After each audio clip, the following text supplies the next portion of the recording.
The backyard was decorated with silver and blue balloons. A banner read, "Congratulations, Dr. Hayes." Across the patio, 30 people milled around, congratulating me on finishing my doctorate in biochemistry. 7 years of research, 4 published papers, and a dissertation defense that had gone better than I'd hoped. My sister, Nicole, arrived an hour late with her 6-year-old son, Tyler. She didn't apologize for being late or congratulate me on the degree. She just grabbed a plate of food and sat at the far table, scrolling through her phone while Tyler ran around unsupervised.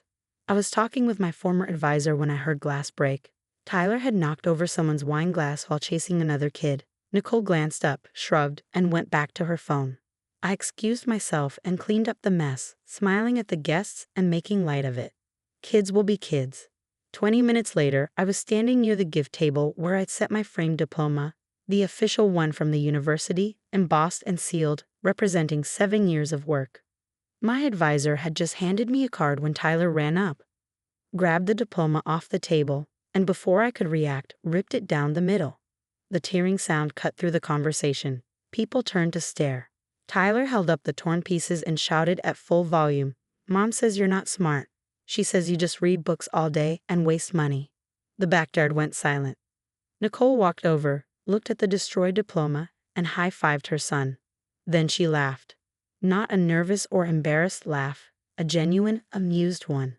"He's not wrong," she said loudly enough for everyone to hear. 7 years for a piece of paper. Must be nice to play student while the rest of us work real jobs. I stood there holding the torn pieces of my diploma. My hands didn't shake. My voice didn't rise. I just looked at my sister, at her smirking face, at her son who was mimicking her laughter. "Understood," I said quietly. I handed the pieces to my best friend, walked inside my house, and grabbed my laptop and phone. Then I got in my car and left my own graduation party. I drove to a coffee shop and sat in the corner booth. My phone buzzed with messages from concerned guests, but I ignored them. Instead, I opened my laptop and accessed my property management account. 3 years ago, I bought a small apartment building as an investment, 4 units. The property manager handled tenant screening, rent collection, and maintenance. I purchased it outright using money from research grants, teaching assistantships, and a small inheritance from my grandfather. Nicole lived in Unit 2B. She'd applied through the normal channels, and my property manager had approved her without knowing she was my sister. I'd kept the ownership private, operating through an LLC. Nicole paid $1,200 a month in rent, often 5 to 10 days late, sometimes with insufficient funds fees she'd complain about in family group texts. I pulled up her file. She was currently 8 days late on this month's rent. She had been late 17 times in the past 36 months. The lease clearly stated that habitual late payment constituted grounds for non-renewal or termination. I drafted an email to my property manager with specific instructions, attached documentation of the late payment pattern, and sent it. Then I called him directly. "Tom, this is Dr. Hayes.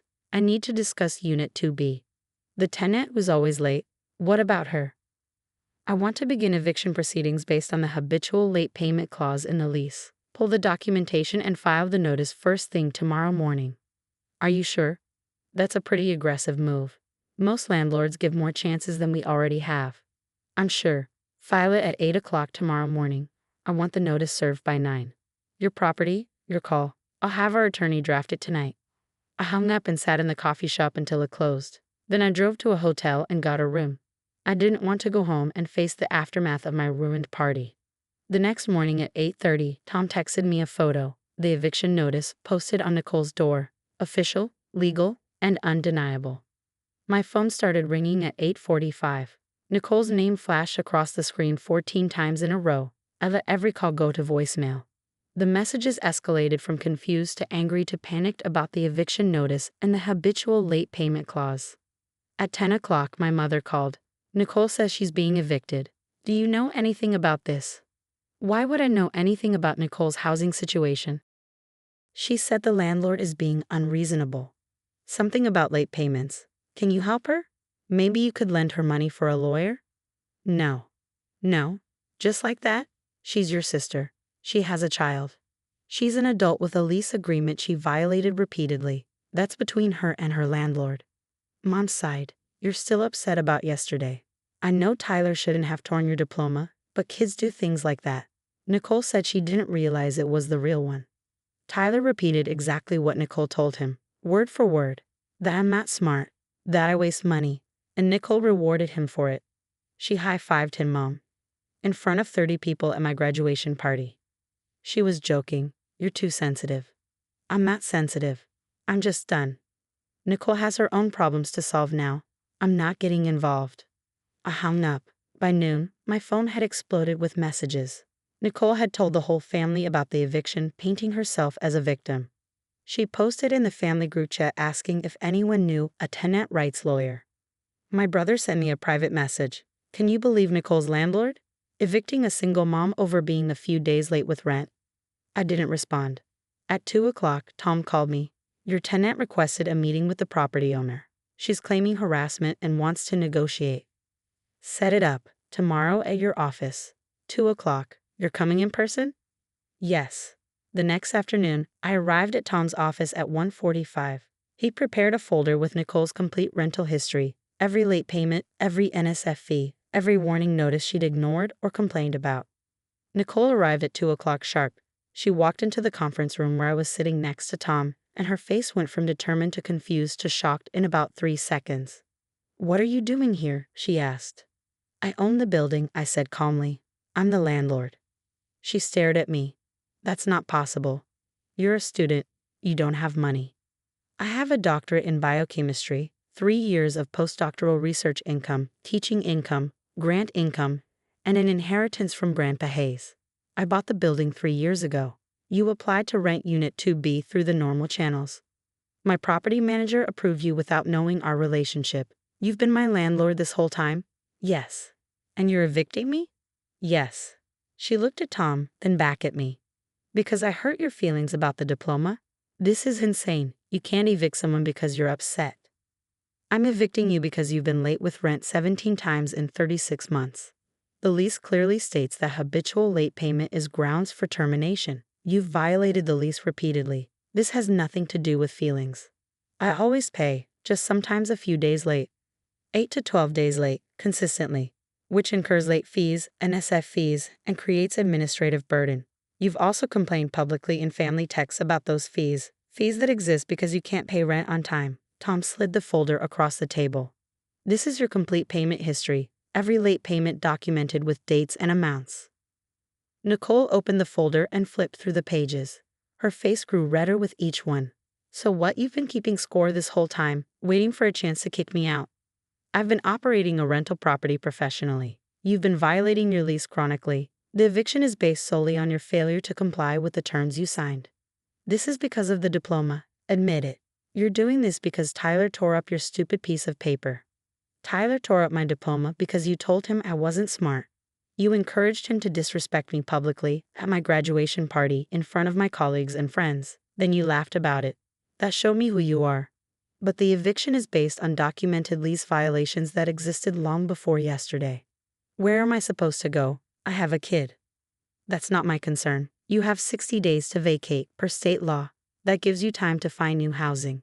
I can't afford first and last month's rent somewhere else. Do you know how much that costs? $1,200 times 2, $2,400, plus whatever security deposit the new place requires. Yes, I know exactly what it costs. I'm a landlord. She stood up, her chair scraping loudly. This is revenge. Pure revenge because your ego got bruised. This is a business decision based on your documented failure to pay rent on time. If you'd like to challenge the eviction, you're welcome to hire an attorney and go to court. The judge will see the same documentation you're looking at. 17 late payments in 36 months are more than enough to justify eviction for lease violation. You're really doing this? Yes. After everything we've been through as sisters. What have we been through, Nicole? You've spent years telling people I'm wasting my time with education. You've called my career playing student. You've mocked my research. You taught your 6-year-old son to tell me I'm not smart. You destroyed my diploma and laughed about it. What exactly is the sisterly bond you're referring to? She opened her mouth, closed it, then grabbed her purse. The family is going to hear about this. They already have, you told them. What you didn't tell them is that I'm the landlord you've been complaining about for 3 years, the one who charges unfair late fees when you don't pay on time. the one whose property you've been living in while insulting me at every family gathering." She left without another word. That evening my mother called. "Nicole told me you own her building. Is that true?" "Yes." "And you're evicting her?" "Yes." "How could you do this to your sister? How could she destroy my diploma and teach her child to mock my education? How could she laugh about humiliating me in front of 30 people at my graduation party?" "That was wrong, but this is extreme. She has a child. You're making them homeless." "I'm enforcing a lease agreement she's violated repeatedly for 3 years. She has 60 days to find housing. That's more than enough time if she starts looking immediately instead of trying to make me the villain. Everyone thinks you're being cruel. Everyone doesn't know she's been chronically late with rent for 3 years. Everyone doesn't know I've been subsidizing her housing through lenient late fee policies while she tells the family I'm not smart enough for real work. Everyone doesn't have the documentation I have. Still, she's family. Family who treats me like I'm worthless for pursuing education. Family who destroyed something I worked 7 years to achieve and laughed about it. I'm done subsidizing that treatment." Mom hung up without saying goodbye. The family group chat exploded with people taking sides. My brother sent me a private message. "Heard your side. Nicole's been late with rent for 3 years? And you're the landlord she always complains about?" I muted the group chat and focused on my work. Nicole moved out 58 days later, 2 days before the eviction deadline. She left the apartment in acceptable condition. Tom processed her security deposit return, minus cleaning fees and repair costs for damaged blinds. She didn't speak to me at family gatherings after that. When people asked about the rift, she told a vague story about a business dispute. She never mentioned the diploma, the insults, or the chronic late rent payments. I got my diploma reprinted. The university charged me $50 for a replacement, but it was identical to the original. I framed it and hung it in my home office, next to my published papers and my research awards. 6 months later, I was at a family dinner. Nicole was there with Tyler. He ran up to me and said, unprompted, "Mom says I shouldn't have ripped your paper. She says you're actually really smart." I looked over at Nicole. She was staring at her plate, her face red. "Thank you, Tyler," I said. "I appreciate that." He ran off to play. Nicole and I didn't speak beyond basic pleasantries. I later learned from my brother that Nicole had struggled to find a new apartment. Her rental history showed the eviction, and several landlords had turned her down.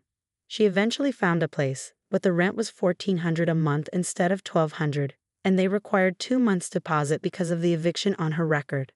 She also had to borrow money from our parents for the deposit, money she was supposedly paying back in monthly installments. I felt no satisfaction in that information, just a quiet recognition that actions have consequences, that you can't destroy someone's achievements, mock their life choices, and expect them to continue making your life easier. My property manager found a new tenant for Unit 2B within 2 weeks. They pay on time, every month, without complaint. I still own the building. I still maintain it well, charge fair rent, and operate professionally. And I still have my doctorate, my research, and my career, the things Nicole called not smart, while living in a building purchased with income from that very career. The irony isn't lost on me. I don't think it's lost on her either now. Some people think I was too harsh, that family deserves more chances, more grace, more tolerance. But I learned something important that day at my graduation party. Being family doesn't give someone the right to destroy your achievements and mock your worth while benefiting from your success. Nicole lived in my building for 3 years while telling people I wasn't smart. She paid rent, late but eventually, while calling my career a waste. She destroyed my diploma while depending on income from the education she belittled. I gave her 60 days and proper legal notice. I followed every law, honored every regulation, and documented everything. That's more grace than she gave my doctorate diploma. More grace than she gave my graduation party. More grace than she gave 7 years of work she summed up as not smart. I can live with my decision. She has to live with hers. And Tyler, hopefully, learns that words matter, actions matter, and you can't destroy what someone else has built without consequences, especially when you're living in something they built.